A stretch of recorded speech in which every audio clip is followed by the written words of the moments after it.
There is a war. It's happening now. It will decide the fate of humanity. The time to choose sides has come. We are the resistance. We are the INFOWAR.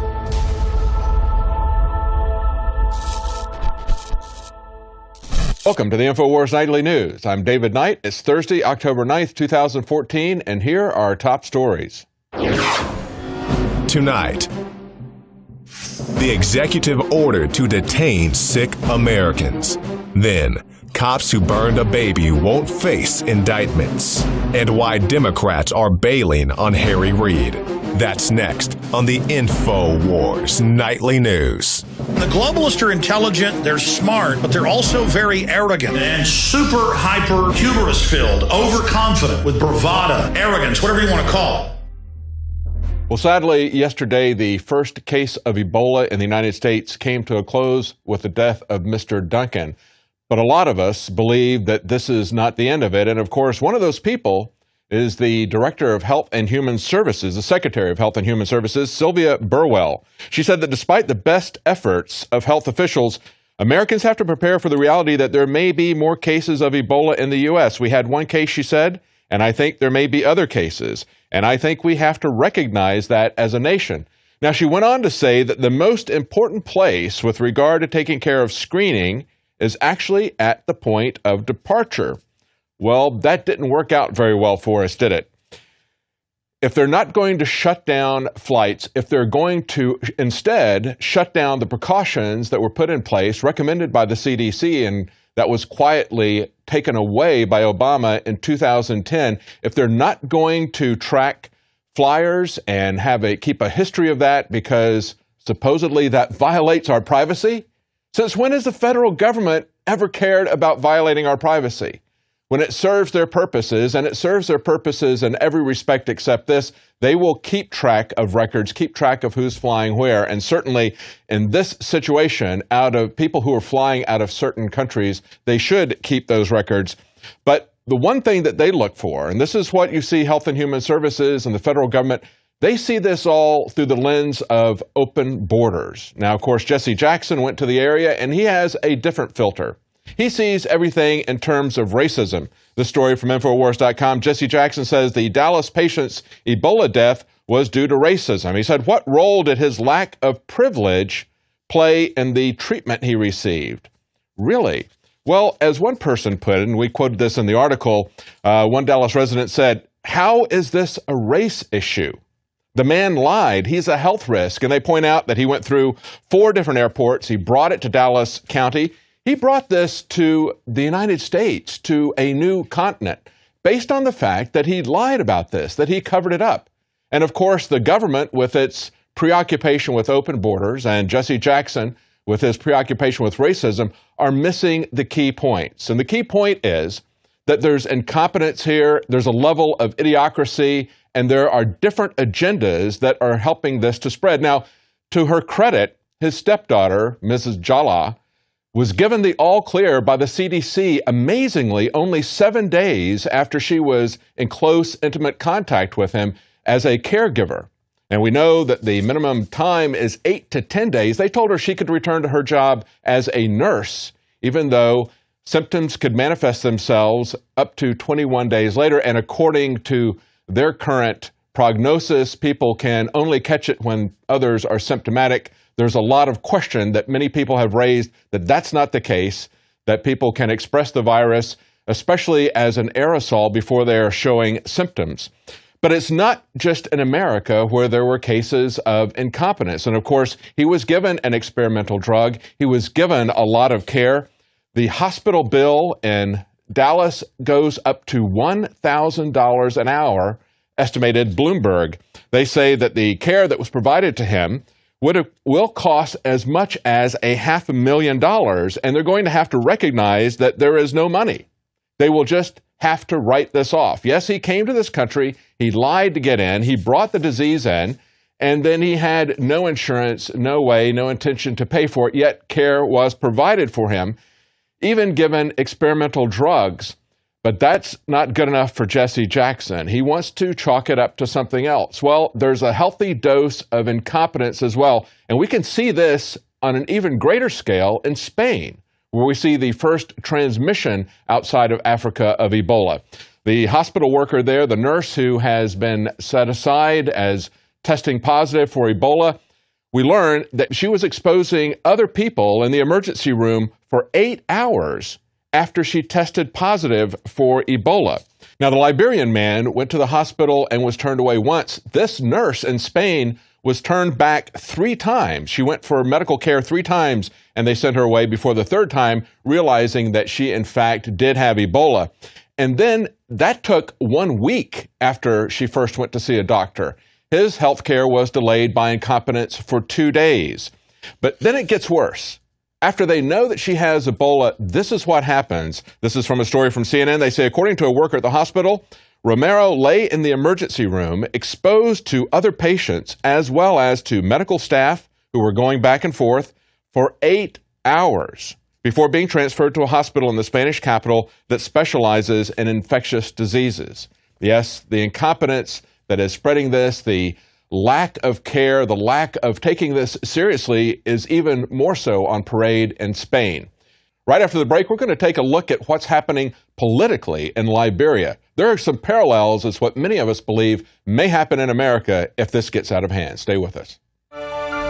DNA force. When cells become toxic, they die early and aging sets in. DNA force. No one has put together a formula that focuses directly on brain health, nerve growth factors, and optimizing your cellular energy at the same time. Just one of the key compounds, BioPQQ, is backed by major clinical studies. DNA force. We now have the synergistic solution. Secure your DNA force today at InfoWarsLife.com or call toll-free 888-253-3139. DNA force. The globalist social engineers are not just targeting us with propaganda. They are manipulating our genetics. We are being targeted at every level by estrogen mimickers that lower our testosterone and other hormones and natural compounds that the body needs. After consulting top doctors, nutritionists, pharmacists, and others, we have developed what I believe is the ultimate non-GMO organic super male vitality formula sourced from powerful organic herbs and then concentrated for maximum potency. Super Male Vitality was developed to activate your body's own natural processes instead of using synthetic chemicals. Super Male Vitality by INFOWARS Life is so powerful that I only take half the recommended dose. For a limited time, we are offering 15% off Super Male Vitality at InfoWarsLife.com to introduce you to this powerful supplement. Visit InfoWarsLife.com today to secure your Super Male Vitality. InfoWarsLife.com.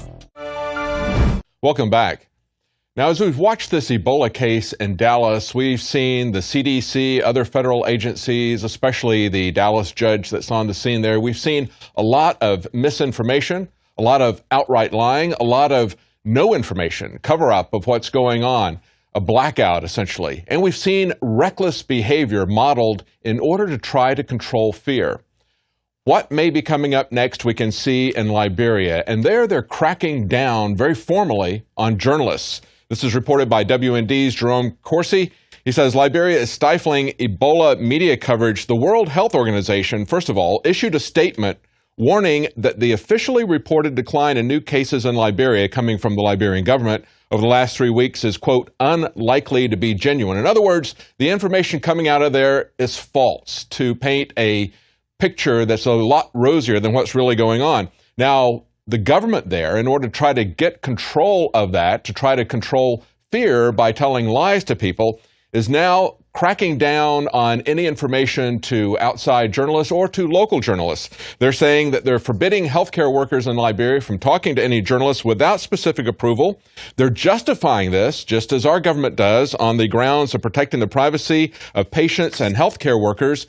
And they are telling journalists who want to take photographs or conduct interviews, video recordings of an Ebola healthcare facility, they will be required to now secure written permission from the Ministry of Health and Social Welfare. Yes, they're cracking down. And not only that, they have suspended elections that were due to take place next week. On InfoWars.com, we have the story, Ebola hit Liberia, cancels nationwide election. And of course, this is going to be a nationwide Senate election. And that was scheduled for next week. That has now been shut down. President Ellen Johnson Sirleaf was exercising powers under a state of emergency that was announced in August to, quote, suspend any and all rights ordinarily exercised, enjoyed, and guaranteed to citizens. Would our government suspend an election if we had a pandemic? Would they use executive orders to set up martial law? Of course they would. We've been seeing this developing and reporting on this for years at INFOWARS. Just go back a couple of years. Just go back 2.5 years only, and it's been going on much longer than this, of course. Look at this article from INFOWARS 2.5 years ago. Obama's latest executive order, martial law, confiscation of private property, and forced labor. And as Kurt Nemo points out in that article, the government has given itself, under those orders done 2.5 years ago, the authority to seize all communication, confiscate all food resources, take control of all transportation, and compel you at gunpoint under, quote, federal supervision to work as a slave.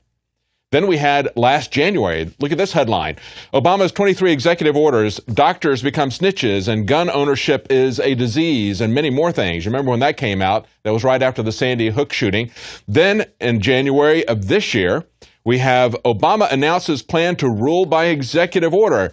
We're not going to take the time to go over all these many articles. There's so many articles that INFOWARS has put up, so many reports about Obama's executive orders. But just look at this. Just 2 months ago, Paul Joseph Watson's story, Obama signs executive order to allow detention of Americans with respiratory illness. Preparing for this, even before he said, that was a month and a half before he said there was absolutely no risk of Ebola coming to the United States, having meetings with the CDC, pretty much unprecedented for an American president. And of course, at the same time he was telling us there was no chance it was coming, they were putting in orders for 160,000 hazmat suits. And then finally, just 2 days ago, we see the Connecticut governor declaring a state of emergency over Ebola as a precaution. Yes, would they do it?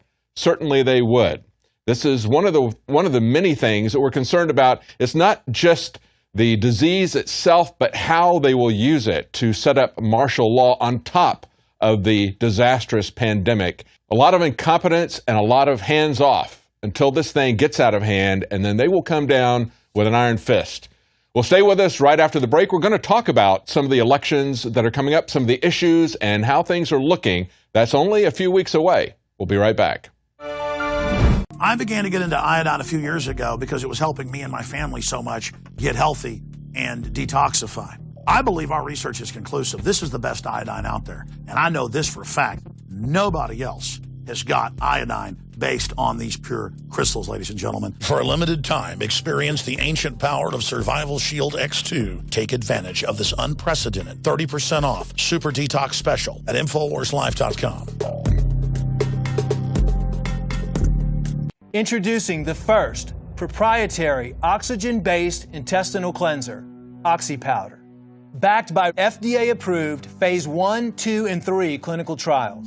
All the toxins from the air, the food, the water, ultimately ends up in the gut or affects the gut. Take your health into your own hands and start cleansing your body today with OxyPowder. Secure your OxyPowder today at InfoWarsLife.com. That's InfoWarsLife.com. It has just been reported that the deputy, who many feared had come down with Ebola yesterday, is taken in sick. Someone who had visited the apartment of Mr. Duncan, the Ebola patient in Dallas. Tests have come back negative for him. CNN reports that tests of a specimen from Texas Health Presbyterian Hospital, Dallas, where he was treated, were negative for the deadly virus, the Texas Department of State Health Services said. And of course, he was very concerned, as we all were, with the mixed messages that were sent out. They quarantined his patrol car. They took the clothing that he had and quarantined that and let him go. And he said, what about me? That's the kind of mixed messages that we've been seeing. What we saw there as they went into that apartment, of course, it was days after the patient had been removed from the apartment he had been staying in, and perhaps, hopefully, it was no longer contagious. Yet, rather than saying that to the public, they gave the impression that it wasn't any problem to go into an apartment. It wasn't any problem to leave the vomit on the sidewalk for many days. That is not the case. And we're seeing the fruit of that, of course, in this case in Spain. The BBC was told by one of the scientists who discovered Ebola back in 1976, he said, much more must be done to stop the spread of this virus. He said he never imagined that an Ebola outbreak, quote, could have gotten to this point. And The Guardian has reported that the Spanish Ebola patient's condition is much worse, and now up to 7 people. Actually, 7 people have been quarantined. They say 4 more people have been put in quarantine in the past day. Said 80 are under observation, including 2 employees at the hair salon where she went for an appointment a week and a half ago. Now, as I reported earlier, she made not 1 trip to the hospital to get turned away, but 3 trips. And unlike Mr. Duncan, her treatment was delayed not for 2 days, but for an entire week. And when they finally diagnosed her as having Ebola, they left her for 8 hours in the emergency room in close proximity to workers as well as to patients. Now, the doctor who finally treated her said the patient was suffering from diarrhea, vomiting, and coughing, and his protective equipment, he said, was ill-fitting at times. The sleeves were too short. He said, leaving his skin exposed, that is a fatal mistake there. Despite being on the front line of treating the nurse, he was not updated when her test results proved positive. He said, I learned of the results from journalists rather than from the relevant authority. So he never was told by the hospital. He only learned of it in the media. Then they also talk about the ambulance. Again, mirroring the kinds of missteps that we saw in Dallas. He said the ambulance that initially brought her from home to the hospital carried 7 other patients after her before it was sterilized. Well, Spain is not just having a hard time controlling the outbreak and spread of Ebola, they're also having a hard time containing the independence movement in Catalonia. But it looks like they've come up with a nuclear option, something that is guaranteed to turn the vote back. They have maintained that the Catalonians, despite having a separate culture, a separate language, and wanting to break away from Spain, there's a very popular independence movement there. They've said they will not be allowed to have a vote, or they will not recognize it unless Spain calls the election. And Spain wants all of Spain, not just the people who want independence, to have a vote. That'd be like saying in the UK that not just Scotland would get the vote, but England and Wales and Northern Ireland would get the vote as well. But now they have come up, I think, with something that is going to swing it in the favor of not going to independence. Catalan clubs are now facing La Liga acts if the region secedes, reports the USA Today. In other words, the football clubs, or as we would call them in the United States, the soccer clubs in Barcelona and Espanyol, would not be allowed to play in the Spanish league. That would be like if we had in the United States a Texas secession movement, a Texas independence movement, and they came back and said, if you vote to secede from the United States, you won't be allowed to have the Cowboys play in the NFL. I think that's their ace in the hole. I think they're going to be able to stop it with that. But it's not just the election in Catalonia that's coming up, of course. The American election is just a couple of weeks away. And we see that the Democrats are running as fast as they can, not just from Obama, but also from Harry Reid. Democratic Senate candidates are running away from Harry Reid, reports the Daily Caller. And they're saying that Arkansas Senator Mark Pryor, who's one of the most vulnerable Democrats running this year, told donors during a closed-door event that he would like to see Harry Reid replaced as a leader. And in Kansas, we see Greg Orman is an independent candidate that's supported mostly by Democrats. He said, the Senate is being run poorly. Harry Reid is running it like a dictatorship. And of course, it's not just Obama and Harry Reid. It's also Nancy Pelosi that they're running from. This story that's up on INFOWARS.com from BizPac Review says flailing Democrats in tough House races are attacking Nancy Pelosi in their own campaign ads. They have career politicians like Dub Lamborn and Nancy Pelosi have failed, says a Democrat named Halter, who is running in Colorado. He says there's only one way to change Washington: vote them out. That's a Democrat ad saying, vote out Nancy Pelosi. And of course, Republicans call them on this hypocrisy. They say these Democrats are complete hypocrites. They say unless they're willing to give up the millions in outside spending that Nancy Pelosi is dumping into their races, then the ads are a complete lie. And of course, they want to distance themselves from the people who are clearly understood along with their policies. They want to pretend that they don't have anything to do with these people or their policies, and yet they will continue those policies, as unfortunately will the GOP for the most part.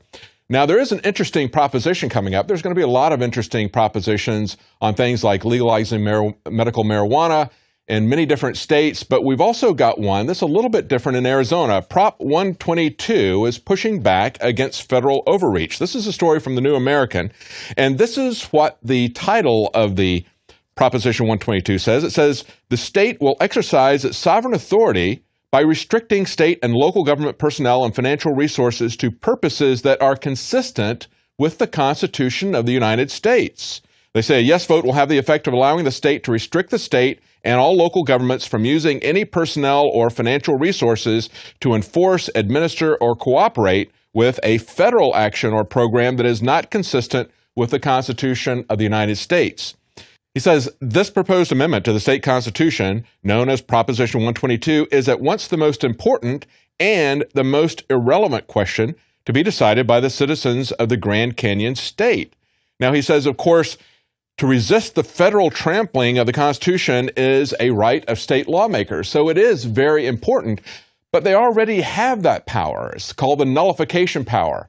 I think it's very important that the federal government has become so obviously criminal in ignoring the Constitution and violating the Constitution that you would see things like this on the ballot. And he's right to point out in this article that it is the most important and at the same time irrelevant thing that will be on the ballot in Arizona. Nullification has been established. It was established back at the time of Jefferson and Madison. And we know that everyone, including state officials, swear an oath to the Constitution. That is the supreme law of the land. They are merely stewards. The Constitution is the king in America. And if they don't support it, they don't have any legal authority for anything that they do.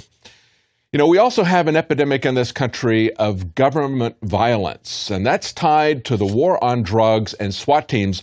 Look at this latest news story here. No indictment for the Georgia SWAT team that burned the baby with a stun grenade. And probably you remember this. This was a SWAT raid into an apartment. They threw a incendiary grenade into a baby's crib, severely burned that child. The child is not dead, but is severely permanently injured. Yet a grand jury has declined to return an indictment. It looks like they're going to take a look at this, however, from the federal perspective. And they should take a look at it, of course, from a lawsuit perspective. Taking a civil lawsuit, we see that in a case in Denver, a warrantless raid on the wrong people there cost Denver cops $1.8 million. Of course, it didn't cost the cops that at all. It's going to cost the taxpayers that much money. And that's unfortunately what always happens. We see that the taxpayers, who are also the ones who are being attacked by this militarized, out-of-control war on drugs, are also the ones who pay for the misdeeds. It never comes out of the budget of the police, and the individuals who are actually doing it are not held individually responsible. In this particular case, in Denver in 2009, cops broke down the door of a house that was used as a drug den and a brothel. Not having kept their information current, the cops didn't know that the house was now occupied by someone else. And of course, as a SWAT team raid and as a war on drugs raid, we've seen this happening all the time. They don't bother to get a warrant. They don't have an application for a warrant. They don't have a specific thing that they're looking for. If they had followed the Constitution, the Fourth Amendment, they would have had the details to know that that fellow is no longer there. As a family attorney later described the scene, the officers rushed inside, roughed up the residents, including shoving a 16-year-old boy's head through a window and dealing out a generous dollop of beatings and body slammings. The officers rushed inside, roughed everybody up, including shoving a 16-year-old boy's head through a window. Now, to cover themselves, they trumped up a bunch of nonsense charges, as we have seen happen over and over again. But essentially, the war on drugs itself is a bunch of trumped up charges against the American people. And just like we need to see state legislators stand up for the Constitution against federal overreach, we especially need to see that in the war on drugs. Well, that's it for tonight's news. If you're watching this on YouTube, please consider subscribing to the Alex Jones channel. And if you're watching it on YouTube, please consider supporting our operation with a subscription to Prison Planet TV. Your paid subscription supports our operation, and it allows you to share it with up to 11 other people at the same time, so you all get the news the night that it happens.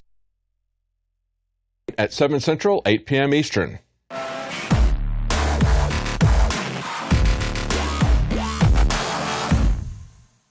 City of Austin tap water versus filtered City of Austin tap water. I can taste dirt in it. God knows what's in this. This has an aftertaste. Tastes like Austin water? Yeah, it does. Ugh. These people just sampled City of Austin tap water straight from the faucet. Next, we had them try a sample of tap water filtered through the ProPure G2.0 filtration system. High quality H2O. That one is better. Tastes like nothing. Yep, I know what good water tastes like. It's good water. Most tap water contains added substances like fluoride, chlorine, Monsanto's deadly pesticide, glyphosate, and many others. Studies prove that these substances are linked to an assortment of major health issues, including tooth decay, lowered IQ, and even cancer. It tastes like you're drinking out of the lake when you're drinking tap water.